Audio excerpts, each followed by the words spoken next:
Assalamualaikum warahmatullahi wabarakatuh.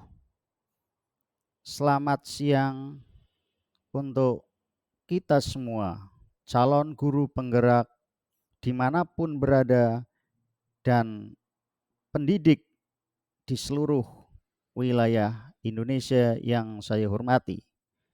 Perkenankanlah saya Sumanto, calon guru penggerak Angkatan 11 Kabupaten Batang tahun 2024 akan mempresentasikan koneksi antar materi modul 1.4 budaya positif. Menurut kesimpulan saya mengenai peran saya dalam menciptakan budaya positif di kelas, bahwa budaya positif dapat dijalankan dengan menerapkan konsep inti sebagai berikut. Yang pertama, disiplin positif. Yang kedua, memahami motivasi perilaku manusia. Yang ketiga, posisi kontrol guru. Yang keempat, keyakinan kelas. Dan yang kelima, penerapan segitiga restitusi. Saya mulai dari yang pertama, disiplin positif. Disiplin positif adalah penerapan cara mengajarkan kepada murid agar murid menjadi mandiri dan bertanggung jawab, menumbuhkan kesadaran diri berdasarkan nilai-nilai kebajikan. Disiplin positif itu yang pertama dapat mengontrol diri dalam melakukan semua kegiatan diri. Kemudian yang kedua, disiplin positif dapat membuat murid menyadari akan dirinya, berbuat sesuatu bukan karena paksaan, pujian, ataupun hukuman. Kemudian yang kedua, motivasi perilaku manusia. Manusia bertindak sesuatu itu dimungkinkan karena tiga hal. Yang pertama, untuk menghindari hukuman. Yang kedua, untuk mendapatkan imbalan atau penghargaan. Kemudian yang ketiga, untuk menghargai dirinya sendiri. Nomor 1 dan nomor 2 disebut motivasi eksternal.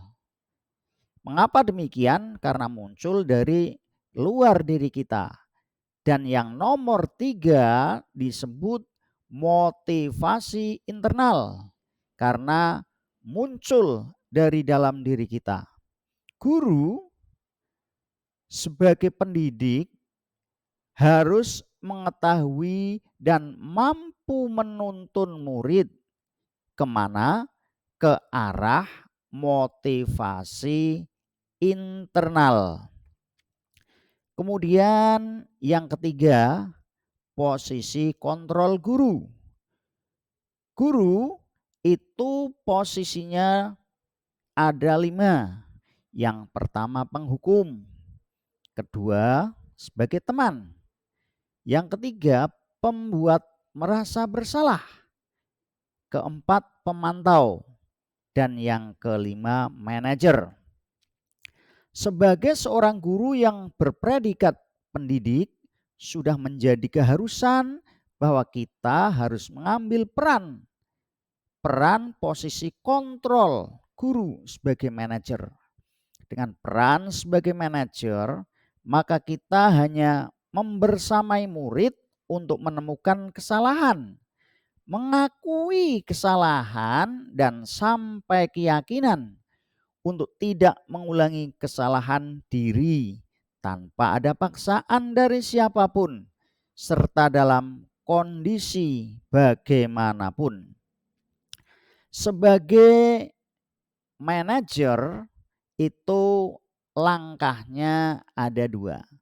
Yang pertama, membersamai murid untuk menuju arah mau dan mampu bertanggung jawab atas perilakunya sampai bisa mengatasi permasalahan murid itu sendiri. Yang kedua, menjadikan murid yang menyadari dirinya sampai berhasil menentukan langkah serta akibat tindakannya tanpa ada paksaan, imbalan, ataupun hukuman dari orang lain. Murid mampu menjadi dirinya sendiri. Kemudian untuk yang keempat adalah keyakinan kelas. Keyakinan kelas itu dibentuk, yang pertama guru dan murid membuat kesepakatan bersama tentang peraturan kelas, bukan dibuat oleh satu pihak saja, yang biasanya hanya dibuat oleh guru, murid tanpa diikut sertakan. Itu tidak boleh, tetapi harus ada kesepakatan bersama. Kemudian yang kedua, keyakinan kelas berupa pernyataan universal yang mudah diingat, difahami, dan diterapkan di lingkungan kelas dan lebih luasnya di lingkungan sekolah. Kemudian yang kelima adalah segitiga restitusi dalam menyelesaikan masalah.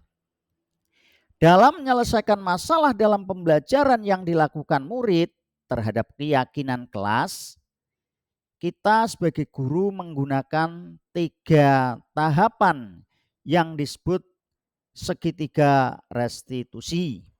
3 tahapan tersebut, yang pertama menstabilkan identitas, yang kedua validasi tindakan yang salah, dan yang ketiga menanyakan keyakinan. Tujuan dari segitiga restitusi adalah menggunakan segitiga ini agar terwujud karakter murid yang mandiri dan bertanggung jawab atas semua permasalahan yang timbul terhadap keyakinan kelas. Akhirnya murid tersebut mampu mengatasinya serta tidak mengulangi pelanggaran yang pernah dibuatnya, tentu saja berdasarkan keyakinan sendiri. Nah, dari semua ini ada keterkaitan budaya positif dengan filosofi pendidikan Ki Hajar Dewantoro itu sangat berhubungan. Hubungannya bagaimana? Yang pertama, mempermudah terwujudnya pendidikan nasional yang berpihak pada murid. Kemudian yang kedua, menuntun murid. Menuntun murid yang bagaimana? Menuntun untuk hidupnya kekuatan kodrat yang ada pada murid, yaitu kodrat alam dan kodrat zaman. Kemudian keterkaitan yang lain adalah keterkaitan budaya positif dengan nilai dan peran guru penggerak. Budaya positif sangat berhubungan dengan nilai dan peran guru penggerak, yaitu yang pertama bahwa budaya positif lebih cepat terwujud melalui 5 nilai guru penggerak, meliputi mandiri, reflektif, kolaborasi, inovatif, dan berpihak pada murid. Kemudian budaya positif juga lebih cepat menyebar gerakannya melalui peran guru penggerak. Melalui guru penggerak tersebut, caranya dengan berkolaborasi antara guru dengan rekan sejawat yang selanjutnya disepakati dan diyakini untuk dijalankan di sekolah. Keterkaitan selain tersebut yang saya sebutkan tadi adalah keterkaitan budaya positif dengan visi guru penggerak. Budaya positif sangat berhubungan dengan visi guru penggerak, yaitu yang pertama, visi guru penggerak lebih cepat terwujud melalui prakarsa perubahan sesuai filosofi pendidikan Ki Hajar Dewantara dan profil pelajar Pancasila. Budaya positif dapat membentuk karakter murid yang digerakkan langsung melalui visi guru penggerak. Dari kegiatan ini dapat direfleksikan bahwa konsep inti budaya positif, posisi kontrol guru, kebutuhan dasar manusia, keyakinan kelas, penggunaan segitiga restitusi dalam menyelesaikan masalah harus diresapi bersama murid dan rekan sejawat. Melalui apa? Yang pertama, melalui pembelajaran di kelas dan lingkungan sekolah bersama murid. Kemudian yang kedua, melalui kegiatan coaching dengan rekan sejawat sehingga memunculkan persamaan bahwa pendidikan yang berpihak pada murid dan memunculkan profil pelajar Pancasila untuk mewujudkan visi sekolah yang inklusif dalam pembelajaran. Kemudian dari kegiatan yang saya lakukan ada hal yang menarik dan di luar dugaan saya. Hal yang menarik itu adalah ketika saya mempelajari motivasi manusia melakukan sesuatu, di antaranya karena mengharap imbalan atau pemberian orang lain. Namun ternyata memberikan imbalan kepada orang lain dapat berdampak negatif, di antaranya yang pertama, merusak hubungan. Karena ketika seseorang pernah diberi imbalan, namun di saat yang lain tidak diberi imbalan, maka dapat menimbulkan prasangka buruk seseorang. Yang kedua, negatif tersebut mengurangi ketepatan. Karena ketika di lain waktu tidak diberi imbalan, maka target kinerjanya tidak tepat. Berbeda dengan ketika diberi imbalan. Negatif yang ketiga, menurunkan kualitas. Orang yang tahu tidak diberi imbalan, ketika biasanya diberi imbalan atau kebaikan atau umpan, maka dia ketika tidak diberi imbalan, kinerjanya asal-asalan. Kemudian negatif yang keempat adalah mematikan kreativitas. Bagi orang yang tidak diberi imbalan, maka merasa kreativitasnya tidak ada harganya lagi karena tidak diukur dengan kebendaan.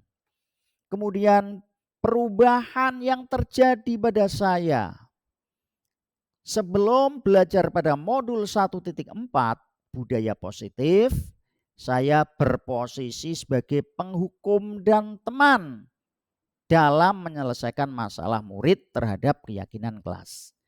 Namun setelah belajar modul tersebut, saya berusaha berubah menjadi posisi manajer sehingga saya mengetahui cara menasihati murid dalam menyelesaikan permasalahan yang mereka lakukan, sehingga mereka menjadi mandiri dan bertanggung jawab atas semua yang dilakukan, dan murid berjanji untuk memperbaiki sikapnya dengan tanpa ada paksaan dari guru, juga tanpa ada imbalan atau hukuman dari siapapun.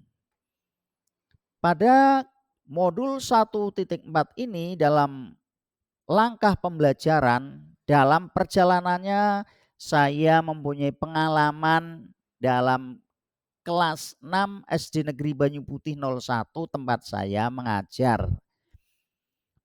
Pengalaman menangani kasus tersebut yang pertama, Zaki yang sering marah karena pekerjaannya dicontek temannya. Kemudian kasus yang kedua, Sila yang sering terlambat datang ke sekolah sehingga mengganggu jalannya pembelajaran. Untuk mengatasi dan menangani kasus tersebut di atas, saya melakukan dengan cara melaksanakan segitiga restitusi untuk mengatasi masalah tersebut agar murid mandiri serta bertanggung jawab atas semua tindakannya dan akhirnya menyadari kesalahannya tanpa adanya paksaan, hukuman ataupun imbalan tertentu. Kemudian perasaan saya mengenai keterkaitan materi. Perasaan saya selama pembelajaran modul 1.4 budaya positif jika dikaitkan dengan modul 1.1 filosofi pendidikan Ki Hajar Dewantara, modul 1.2 nilai dan peran guru penggerak, serta modul 1.3 visi guru penggerak adalah yang pertama, saya merasa senang. Mengapa saya merasa senang? Karena bertambah ilmu yang bermanfaat. Kemudian yang kedua ini, muncul rasa termotivasi. Termotivasi yang bagaimana? Karena saya mau untuk memperbaiki diri saya atas segala kekurangan menuju budaya positif yang terarah dan terukur.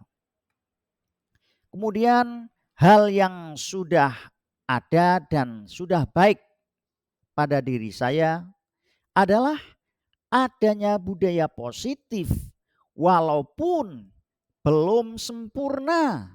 Contohnya yang pertama, berbagi pengalaman dengan rekan sejawat mengenai keyakinan tentang nilai kebajikan. Kemudian yang kedua, menjadi pemantau. Menjadi pemantau dalam apa? Dalam proses pembelajaran dengan rekan sejawat. Kemudian yang ketiga, menjadi peserta diseminasi aksi nyata guru penggerak di lingkungan sekolah. Perasaan saat itu, perasaan saat saya mempelajari modul 1.4 budaya positif jika dikaitkan dengan pembelajaran yang saya sebutkan modul 1.1, 1.2 dan 1.3 adalah yang pertama senang karena mampu melewati pembelajaran modul 1.1 filosofi pendidikan Ki Hajar Dewantara sampai modul 1.4 yang saya lakukan ini. Kemudian yang kedua, saya merasa tertantang untuk mempelajari modul berikutnya dari modul 1.1 sampai 1.4. Yang ketiga, merasa kecil.